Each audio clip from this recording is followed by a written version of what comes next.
8h05, direto de Brasília. Cláudio Humberto está pedindo passagem aqui no Jornal Gente. Bom dia, Cláudio. Olá, Thaís Freitas, muito bom dia a todos. Aqui a Praça dos Três Poderes já está vestida, já está enfeitada para receber os convidados à posse do ministro Flávio Dino. Tem até com direito à passarela, até para esconder o chão imundo, aquelas pedras portuguesas estão emporcalhadas pela falta de manutenção exatamente dos três poderes. Mas o fato é que também hoje será marcado a atividade, a vida política aqui em Brasília, com a reunião depois da posse de Flávio Dino, prevista para depois da posse, entre o presidente Lula e o presidente da Câmara dos Deputados, o deputado Arthur Lira.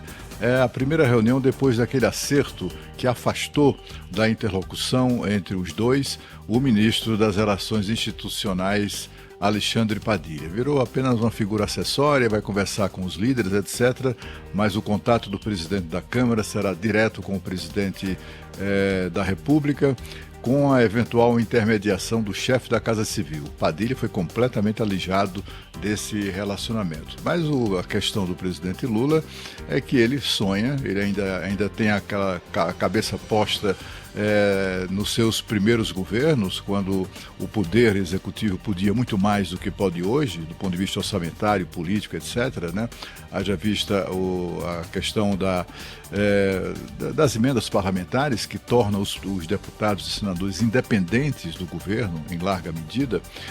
Tudo isso faz tentar o presidente da República uma forma de enquadrar a Câmara, enquadrar o Senado Federal. Chega de independência, chega de arroubos ali de autonomia, e assim como ele também tenta de alguma maneira tornar o Supremo Tribunal Federal uma espécie de braço do seu governo, colocando lá pessoas, inclusive, com quem ele não se... colocando pessoas da sua absoluta confiança e também estabelecendo relações muito especiais, digamos assim, com os demais ministros.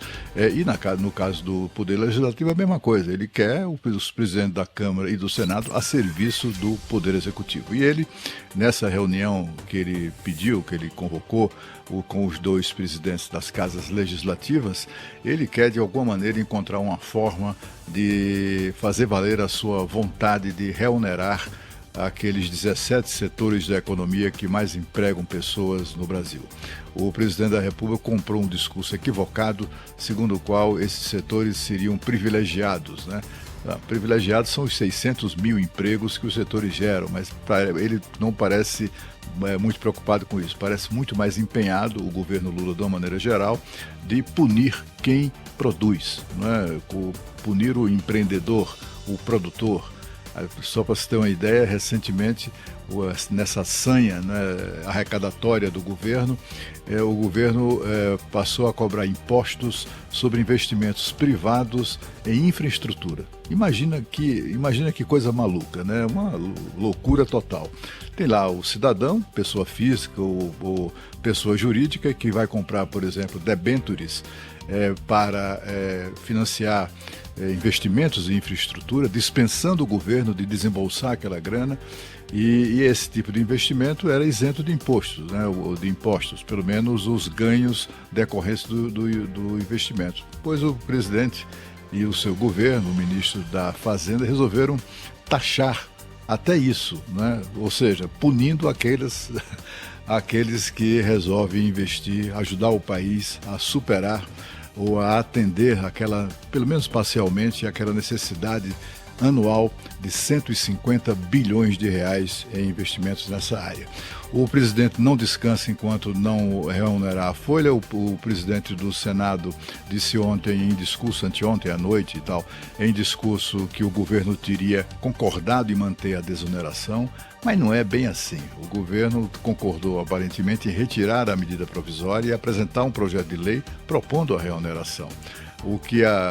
A única diferença nisso tudo é que a desoneração será válida durante o ano de 2024.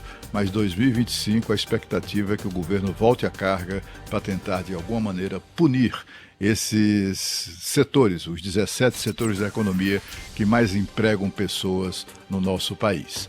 Agora nós vamos a Paris com Sônia Blota, que nos traz notícias